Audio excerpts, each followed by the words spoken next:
My name is Brittany Lawrence. I'm 32 years old, the youngest in a family that never quite figured out what to do with me, and the woman my fiancé's powerful family thinks they're about to conquer. I built my life in silence, behind code and algorithms, stacking numbers until they became leverage. No one ever suspects the quiet girl, especially when she shows up in thrift store shoes. I pulled up to the Calhoun estate in a '97 Camry with a dented hood and no Bluetooth. Napa Valley shimmered in golden haze around me. Vineyard rows stretched like ribs under the skin of the earth, and the main house loomed too white, too clean, too proud. Every inch of it whispered, "Outsiders don't belong here." I stepped out. The gravel shifted under my flats. A valet in a sharp blazer blinked, then smiled too slowly. He didn't ask for my name. Just took the keys like they stung. Inside, the air was colder. Marble floors, oil paintings, fresh peonies that probably had their own florist. I was ushered in by a woman with the energy of a corporate assassin. Evelyn Calhoun, the matriarch. Her eyes scanned me, paused at my $8 earrings, then flicked away like I wasn't worth finishing. "You must be Brittany." It wasn't a question. It was an audit. I nodded. "Thank you for having me." She smiled, all porcelain and precision. "Well, we do like to meet our prospects in person." A laugh bubbled from someone behind me. I turned to see Fiona, Beck's sister-in-law, sipping champagne like it was blood. "Hope you packed thick skin, sweetie." Evelyn bites. I smiled back. "I've been chewed up before. I always grow back stronger." They led me to the lounge, past a hallway of family portraits. Beck's face repeated over the years, smirking at graduations, vineyard tours, charity galas. Then I saw it. One photo. Beck in a black tuxedo. His arm tight around a woman in a white dress. Left hand raised. Engagement ring. "Old flame," Fiona whispered, stepping up beside me. "She didn't pass the test." "What test?" She winked. "You'll see." I didn't blink. Didn't speak. Just kept walking. "Choose your silence, like you'd choose a weapon." Grandma used to say that. Beck arrived 20 minutes late, cheeks pink from whatever wine tasting he'd forgotten to leave. He kissed me on the cheek like a politician. "You look comfortable," he said. I smiled. Comfortable was a thread if you wore it right. Dinner was held in the glass conservatory. Chandeliers like frozen waterfalls. Silver so polished it reflected your doubts. Evelyn asked what I did. I said I worked in tech. She asked again. "I build systems," I said. "Data architecture. Cyber risk mitigation." She blinked like I'd coughed in her wine. "Oh," she said. "So, IT support." "No," I said. "I support the part of the company that makes 8 figures monthly." Fiona coughed. Beck gripped my knee under the table. Not in affection. The waiter poured wine. The air tightened. Someone dropped a fork. No one moved. Then my phone buzzed. Blocked number. One line. "You don't belong there. Leave before it's too late." I locked the screen. Didn't flinch. Beck leaned in. "You okay?" Fine, he whispered. "Just someone who thinks they know me." He frowned. "Should we step outside?" "No," I said, smiling at Evelyn. "I'd rather stay exactly where I am." Dinner dragged. Evelyn discussed the vineyard expansion. Beck discussed IPO potential. Fiona asked me what brand my dress was. I said, "Vintage survival." She didn't laugh. When dessert arrived, a server opened the wrong door. A sharp metallic click echoed from a room down the hall. Everyone froze. Evelyn stood. "That wing is private," she said, voice like broken glass. The server apologized. He was gone in seconds. I glanced at the hallway. One door. Brass knob. Locked. That wasn't just a room. Back in the lounge, Beck poured me another glass. "You sure you're up for this?" he asked. "I'm exactly where I need to be," I said. He smiled, but his hand trembled. This wasn't just a test of manners anymore. This was a warning shot. Midnight in Napa feels like a lie. Too quiet. Too still. Like the vineyards are listening. I slipped out of the guest room barefoot. The hallway creaked in pulses, each step matching my heartbeat. One breath. One floorboard. One breath. Another. Downstairs, the house slept like a thing with teeth. Even in silence, it growled. There was no plan. Just instinct. That locked door near the east wing. The one Evelyn snapped at the waiter over. No family puts a room off-limits unless there's something inside they're afraid someone will find. The doorknob was cold. Brass, heavy. I held it like a question. Turned. Locked. I checked the corners. A single camera in the far ceiling blinked red. I smiled at it. Smile back, asshole. Across the hallway, a glass case filled with antique keys. I cracked it open with the edge of my ring. Third key. Old. Rusted. It slid in. Click. I pushed the door open. Smell hit first. Old paper, wood dust, a tinge of copper. Stairs spiraled down. Stone walls. A basement that didn't belong in California. It felt East Coast, like secrets had been imported. I flicked on the light. Cold fluorescent bulbs sputtered to life, revealing a narrow corridor of files, sealed boxes, and leather-bound ledgers. Not wine barrels. Not antiques. This was a war room. A photo caught my eye. Beck, younger. Beside a blonde woman. Same woman from the portrait earlier. But here, her name was typed on a file.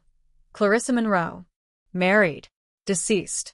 Except her death certificate was paper-clipped. To a prenup. Clarissa Monroe. Died 5 years ago. No cause listed. No police report. That's not how death works. Drawer half open. I pulled. Inside, a sealed envelope. My name, typed in bold. Brittany Lawrence. I didn't move. My name. Here. Before I ever stepped foot in this house. They were planning something. Before me. Around me. I grabbed the envelope. Opened it. Inside, copies of emails. My emails. From my private account. The one only Beck knew. Photos. Screenshots. My LinkedIn. Bank transfers. Patent registry data. My whole life. Dissected, labeled, priced. They knew everything. Notice the folder's color. Deep red. A second red folder sat underneath. Blank. Heavier. I reached for it. Footsteps. Sharp. Upstairs. Then descending. Lights overhead flickered. Once. Twice. I snapped the folders shut, shoved both inside my coat, and pulled the light switch down. Dark. The door creaked above. Slow. Careful. I crouched behind a metal cabinet, breath shallow. Leather soles against stone. 1 step. 2. 3. Then silence. Time stretched. My lungs burned. A drawer nearby. Slightly open. I reached in. Found a screwdriver. The oldest rule in surviving betrayal. Don't scream. Get evidence. Get out. I waited. Silence turned into minutes. Then, the lights snapped off. All of them. And the door slammed shut. I bolted up the stairs. Banged the handle. Locked. No, Isa. No. I turned, searching the shadows. A vent in the back wall. Small. Narrow. Enough. I dropped to my knees, tore at the screws. The screwdriver shook in my grip. You don't escape houses like this through the front door. 1 screw. 2. The vent groaned. I slipped in, elbows scraping metal, folders pressed to my chest. Crawled. It smelled like rot and mothballs. Something dead years ago. Light ahead. A grate. I pushed. Fell into a linen closet. Rolled. Breathed. Safe. For now. Back upstairs, I moved fast. Steady. Evelyn's voice drifted from the parlor. She's naive. That's useful. But not for long. Beck replied, flat. She's smarter than you think. Silence. Then Evelyn colder. That's why we need to move before she becomes a threat. I didn't wait to hear more. Made it back to the guest room. Locked the door. Shoved a chair against it. My reflection in the mirror didn't blink. They weren't guessing who I was. They already knew. And someone else was in that basement. The door slammed shut behind her, and the lights went out. Morning came with overcast skies and the smell of lavender. Too clean. Too staged. Like someone Febrezed over a corpse. I walked downstairs with the folders hidden under my sweater. One in the bag. One under my arm. Coffee burned my tongue. Good. I needed to stay sharp. Beck greeted me at the breakfast table like nothing had happened. Hair slicked back. Cufflinks shaped like vineyard vines. You sleep okay? Fine, I said. Just had trouble breathing. He laughed. Allergies. Secrets. His jaw flexed. Tiny. Fast. Across the table, Fiona poured mimosas with a flourish. Hope you brought your game face today, she said. Tonight's the family toast. The big one. Big like. Legally binding. I said. She blinked. Smiled. You're quick for someone who shops off the rack. Julian walked in next. Older. Tired in the eyes. Sharp in the way he said nothing. He nodded at me. Just once. They all sat. And Evelyn, always the queen, said nothing for a full minute before she raised her fork. To legacy, she said. To inheritance, Fiona added. To surviving it, Julian muttered. Cut scene. Later. The garden. Julian caught me alone under the pergola. You were in the cellar, he said. Not a question. I didn't blink. And you shouldn't have gone in there.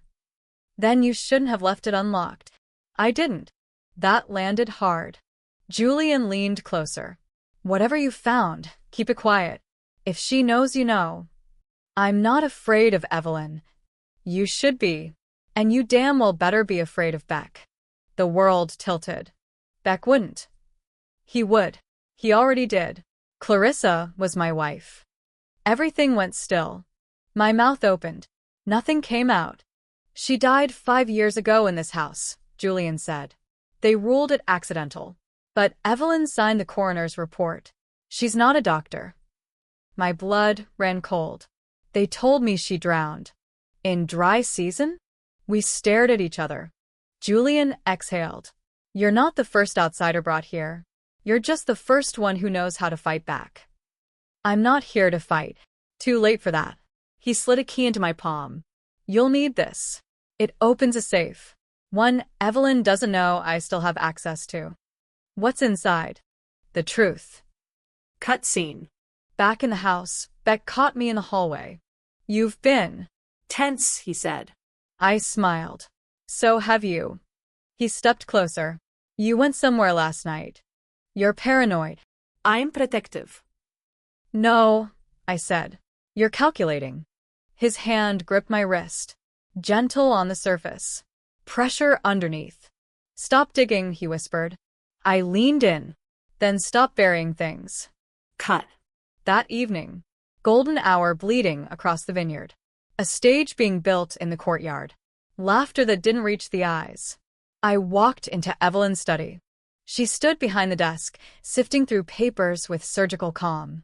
You remind me of a girl we used to know, she said. Clarissa? Her hand froze. She was reckless, Evelyn said. She was murdered, I said. A pause. Measured. Chilling. She was inconvenient, Evelyn corrected. So am I. You could be valuable, Brittany, if you cooperate. We're not trying to hurt you. You already are.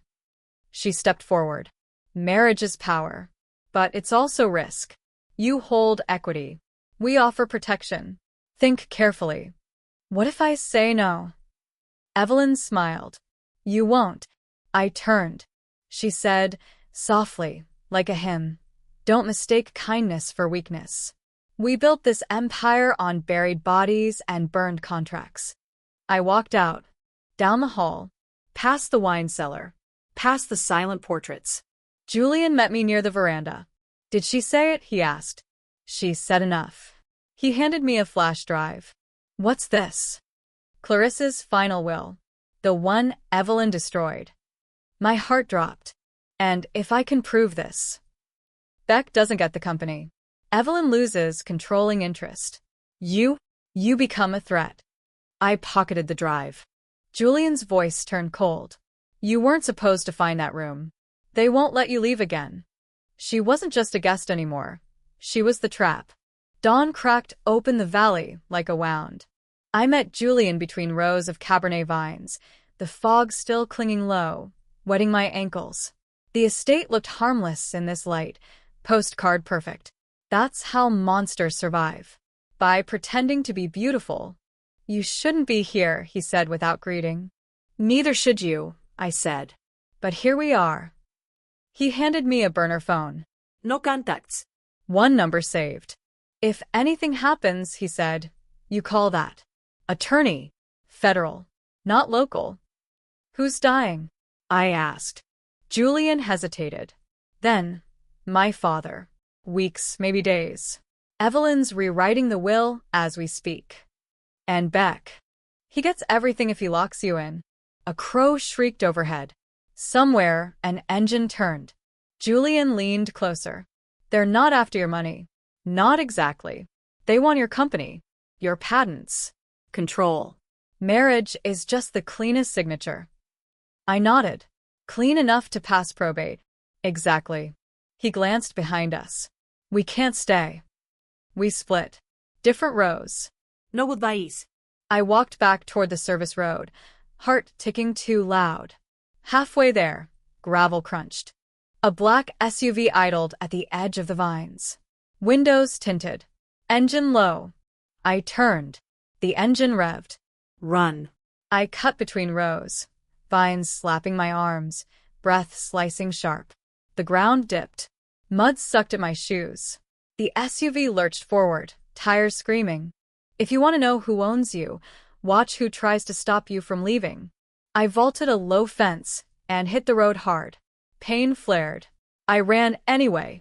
The SUV swerved. Missed me by inches. I rolled into a ditch, heart hammering, phone flying from my hand into the grass. Gone. I crawled. Hands muddy. Chest burning. The SUV reversed slow. Patient. A wine shed loomed ahead, corrugated metal, padlock dangling open.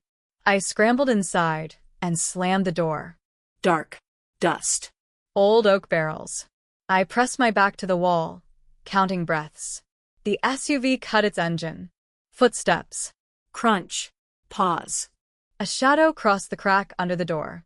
Then silence. I waited. 1 minute. 2. My lungs screamed. I searched the shed. Shelves. Tools. A desk. A stack of documents sat under a tarp.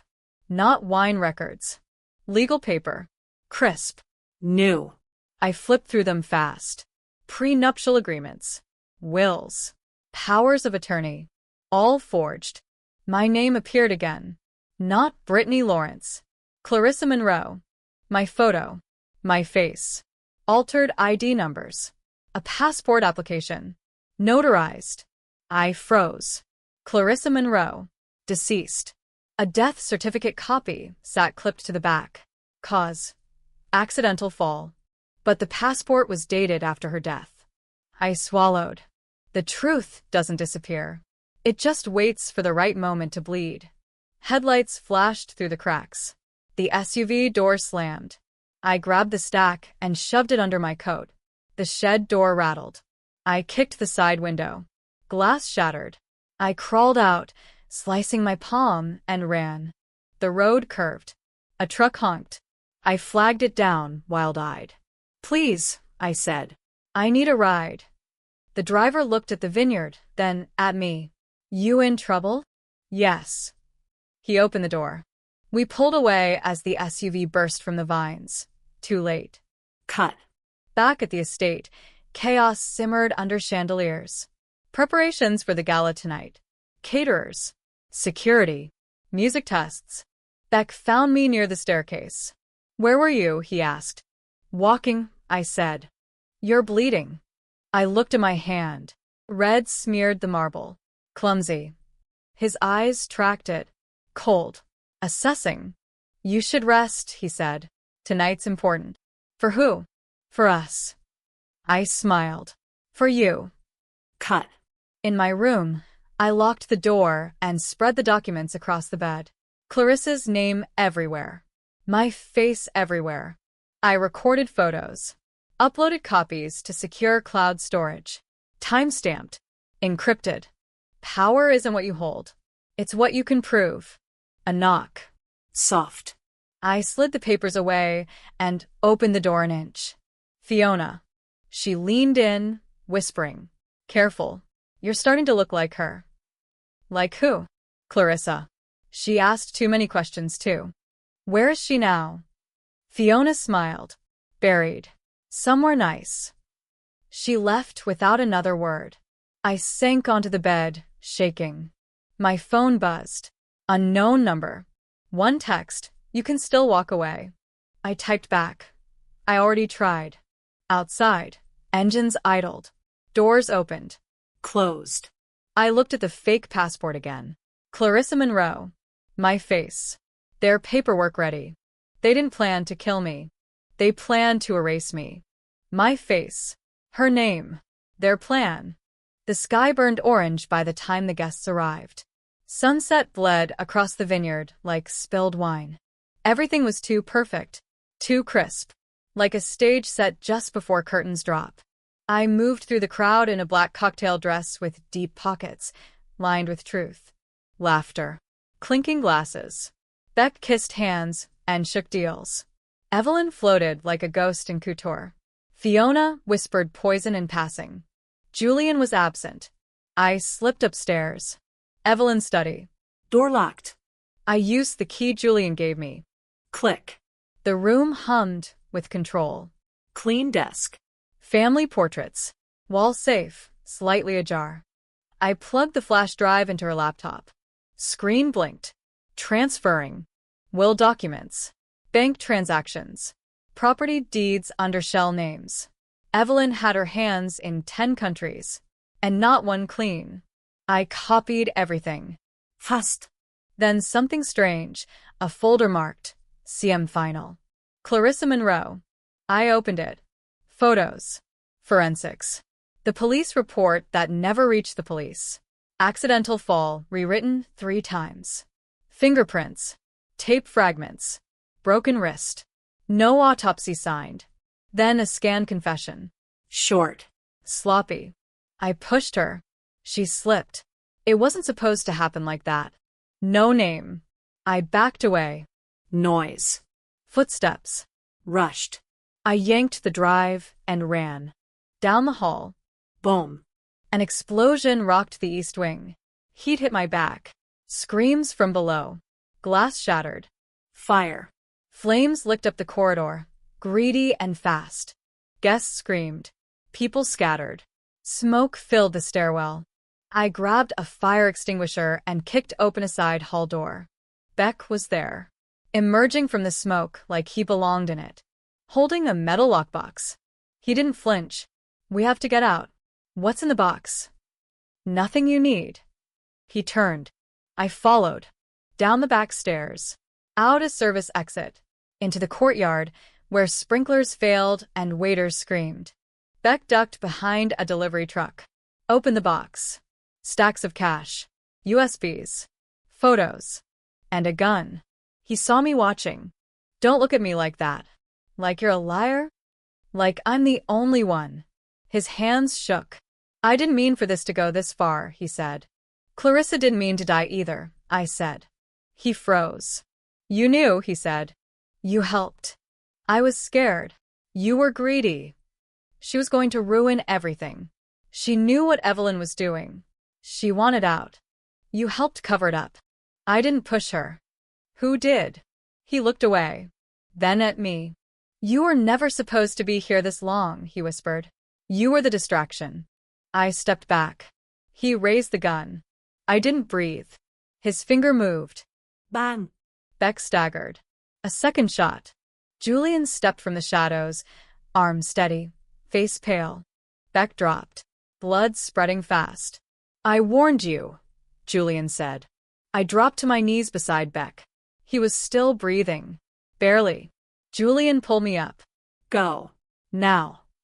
Sirens in the distance. Red and blue flashing. Fire still raging. I looked at Julian. He nodded. "You get one chance to survive this. Take it. Gunshot echoes. But it wasn't his finger on the trigger. Sirens stitched the night together. Red. Blue. Red again. I stood barefoot on wet stone while firefighters drowned the east wing. Smoke clawed at the sky. Somewhere behind the tape, guests whispered the kind of lies people tell themselves to sleep later. Beck was loaded into an ambulance. Alive. Unconscious. A body can be guilty and still breathe. The law allows for that. Julian sat on the curb, hands cuffed in front, blood soaking his sleeve. He looked up when he saw me. "You're okay?" he asked. "I'm still here," I said. "That's different." A sheriff approached. Calm. Tired. The kind of man who's seen fires started on purpose and families burned by choice. "Ma'am," he said, "we'll need a statement." "I've prepared one," I said, and handed him my phone. Encrypted links. Time-stamped files. Chain of custody notes. Copies already delivered to counsel and a federal intake portal. Not a leak. A report. The right way. The only way that lasts. Truth survives best when it travels in pairs. Evidence and patience. Cut. Morning. A temporary command center set up in the ballroom. Folding tables where chandeliers once glittered. Coffee gone cold. Lawyers arriving in quiet packs. Evelyn sat alone, immaculate, hands folded like prayer. She didn't look at me. The county investigator spoke first. "Mrs. Calhoun, we have questions regarding forged wills, wire transfers through shell entities, and the death of Clarissa Monroe." Evelyn smiled faintly. "Accidents happen." The investigator slid a photo across the table. Wrist fractures. Tape fibers. A signature, not hers, on a medical certification. "Sometimes," he said, "they don't." She turned to me then. Her eyes sharpened. "You think you've won?" "I think the truth showed up," I said. "Winning is what happens afterward." Her attorney leaned in. "We'll request a recess." The investigator shook his head. "Denied." Cut. Julian's attorney arrived, public defender at first, then replaced within the hour by a firm that knows how to survive long wars. Julian waived a full interview, gave a clean statement, and pointed to the documents. "Cooperation is a bridge. Burn it, you drown." Beck was charged later that afternoon. Accessory after the fact. Financial conspiracy. Obstruction. Bail denied. The gun made that simple. Power isn't loud. It's procedural. Cut.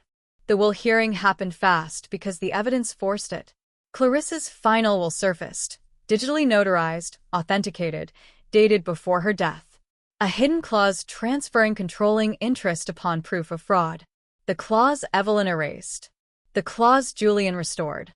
The judge didn't look at me when he ruled. Judiciarelli do. They look at paper. Paper remembers. Control passed to Julian under supervision. A trustee appointed. The board reconstituted. Evelyn removed pending charges. Outside the courthouse, Julian stood with a brace on his arm. "She would have liked you," he said. "Clarissa." "I wish I'd met her," I said. "You did," he said softly, "in the way you refused to disappear." Cut. Seattle welcomed me with rain. Honest rain. The kind that doesn't pretend to be wine. My company's IPO filing cleared the final review 2 weeks later. Clean. Boring. Perfect. I took no interviews. I don't owe anyone my story. I changed the locks. Closed the curtains. Slept. On the third night, my laptop chimed. An email surfaced from a dormant address I'd flagged months ago. The subject line was a sentence that stopped my breath. Still breathing. Inside was a single image. A coastline. A timestamp from 3 days ago. A woman's shadow in the frame. Hair familiar, posture unmistakable. Clarissa. Alive. No explanation. No request. Just proof. I didn't reply. Survival doesn't ask permission. It asks for silence. Cut. Weeks later, I stood at my window watching ferries cross dark water. I thought of the girl who wore thrift store shoes on purpose. The woman who learned that being underestimated is a kind of armor. People like Evelyn believe legacy is blood and ink. They're wrong. Legacy is what you refuse to do when no one's watching. I didn't marry into power. I walked away from it. I didn't act poor because I was ashamed of wealth. I did it to measure character. And when the measure came back rotten, I chose myself. The city hummed. My phone stayed quiet. Some truths don't end stories. They end cages. And that was the inheritance I kept.